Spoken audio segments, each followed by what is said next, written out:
জীবনে কখনো হতাশ হবেন না। জীবনে যাই হয়ে যাক না কেন কখনো হতাশ হবেন না। মনে রাখবেন আল্লাহ আপনার রব, আল্লাহ আপনার সাথে আছেন ইনশাআল্লাহ।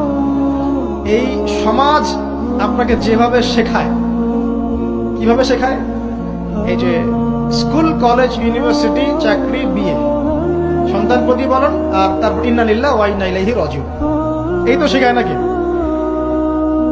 সবসময় মনে রাখবেন যে আল্লাহ রাব্বুল আলামিনের পরিকল্পনাই আপনার উপরে সবচেয়ে বেশি অগ্রাধিকার যোগ্য, সমাজের পরিকল্পনা নয়।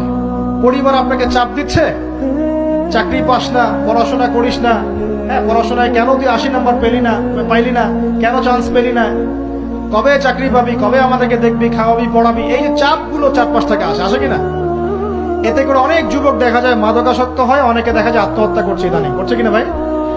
এই শব্দটা থেকে আমি এই পয়েন্টটা আজকে লিখেছিলাম যে ভুলেও আল্লাহর প্রতি বিশ্বাস এবং তাওয়াক্কুল হারাবেন না।